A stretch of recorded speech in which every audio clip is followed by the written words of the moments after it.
Alright guys, so I decided to pick up some new headphones, and so that's what we've got in this box. They are the AKG K553 Pros, or K553 Pros, depending on how you want to say it. And the MSRP on these is $300, but on the street prices on places like B&H and possibly Amazon is $200. But for a short time on Msrp, for the launch of these headphones, they actually had them on Msrp, and they ended up going for $120 a pair, and so that's what I've gotten here is a pair of those. So if you're interested in these, you definitely want to keep an eye on Msrp for a little while, because you can get them significantly cheaper on there. Unfortunately, the drop did end, which is why I have a pair right here, but I expect it to run again within a month or so, based on how other AKG products have gone on Msrp before. So if you can wait a little while, you can probably score these for $140 to $120. And if not, then you can probably find them for about $200 on a place like B&H. And we've got a whole bunch of bubble packaging, which is real nice. They protect the product on its way to you. So here's the actual AKG box. It's wrapped in some plastic here. So one more stab. We'll go right in here and lift up this plastic.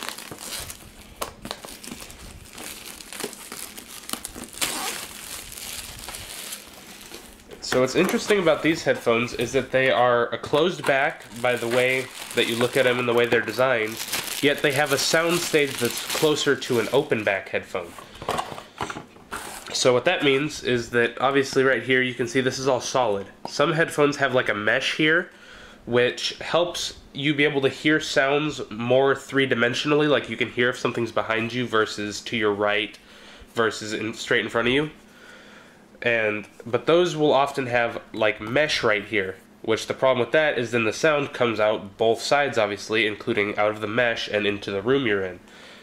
And so that could be really bothersome to whoever's around you, as well as maybe you just don't want to be sharing your music or whatever with everybody. And so the nice thing about these is they are closed, so they don't do that nearly as bad. Of course, they're still going to leak some sound if you're listening too loud, but that's pretty much inevitable. And so for the most part, these will contain the sound, yet when you're listening to them, you can still have that positional sound where you can hear if something's to your right or to your left or straight in front of you, or if something's above you, you can hear that with these. So that's one of the reasons that I decided to go with these. Especially for $120, there were just no other headphones kind of within the range of these. Maybe at $200 you might start looking at a couple other pairs. I was reading in some of the comments on Msrp that for about $200, there's other options, but if you can pick these up for $120, there's just nothing quite in the ballpark of these for $120. So anyways, real quick, let's take a look at the other paperwork in the box. Here we've got a little thing from AKG. Looks like it's just a warning in about 50,000 different languages. Okay, so this is all basically just lawyer paperwork saying if you have a pacemaker, you probably shouldn't use these, and don't try to plug this into a wall outlet is literally what it says. So don't plug your headphones into a wall outlet, guys. And then here we've got a warranty card. I'm not actually sure what type of warranty these things come with, so maybe I'll read this real quick. Okay, so right here, and of course warranties vary depending on where you are, but in the United States and Canada, you're going to get a 2-year warranty on like manufacturing defects. So if you decide to go snap these in half, that's your problem. But if I'm pretty sure it would cover like if the cable starts just going wonky in the middle, like you have to bend the cable to get the right ear cup to work or something, then I think that would be covered under that type of warranty. Speaking of the cable, that is one of the unfortunate parts of these headphones, is that it's not removable like it is on the K700 series, where you can just unplug it and then, you know, put on whatever cable you want. This one is attached and you're not getting it out of there. Now, there are some companies that will modify this for you for about $40, I think, where they can put basically just a female 3.5mm jack in here, and then you can remove the cable and replace it with whatever you want.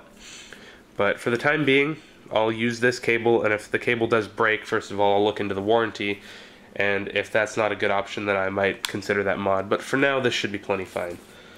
If I remember correctly, this cable's like 10 feet long, so these are definitely not, you know, made to be ultra portable, but at the same time they're huge headphones, so you probably wouldn't be trying to wear them while you're out anyways. So we've got a really nice long cable here so that you can pretty much walk across a room with them on and still have them plugged in.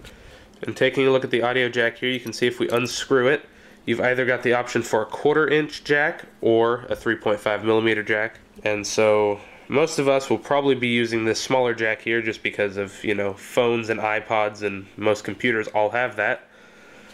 Whereas if you have some professional audio equipment, you might be using this. So that is there for you, and it does thread on nice, and it does look completely normal. If you get it threaded on all the way, it looks like it just belongs there, and it doesn't look like you've got an adapter on. So that's quite nice.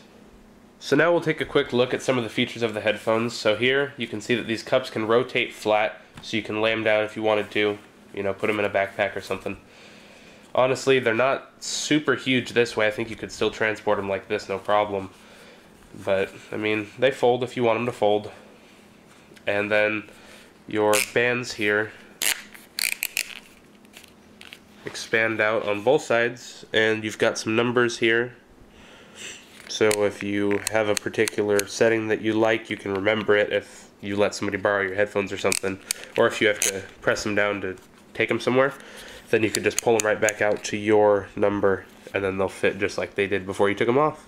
Another nice thing about these headphones is that they are metal construction in the bands. As far as I'm aware, all of these parts are genuine metal. I can tell this part up top is for sure, and I assume that stuff like this is. There's some plastic here, but I'm sure there's metal that runs inside of it. And then the ear cups are plastic, but overall they feel pretty sturdy. Definitely more sturdy than my Beats were, since they decided to snap in half eventually. And so one more thing about the inside of these ear cups is that's where you've got your left and right indicators here, so you can get them on. And so that's a nice big lettering so that you can see it easily when you pick them up, yet once you've got them on, you don't have any of those stupid letters on the outside, which it's not that big of a deal, but sometimes it does bother me where there's like an L and an R on the outside of the headphones or earbuds that you're wearing. So the fact that it's hidden in there is really nice. So I'll definitely be using these headphones quite a bit, and then once I've got them burned in and I've used them for long enough to really develop a taste for them, I'll be sure to make a review and let you guys know how they sound. But just based on what I've heard from other people, if you're interested in these, you definitely might want to pick them up, especially if another mass drop comes around. But anyways guys, that's about it for this video, so if you enjoyed it, then please do click the like button, as that does help me out. Also, leave me a comment about anything that I did well at, or anything that I could improve. And if you'd like to see more of my videos, then please do click subscribe. And if you'd like to support me and help keep my channel running, then please do check out the links to my Patreon page, both on an annotation in the video and in the video description. Thank you for watching, and I will see you guys later.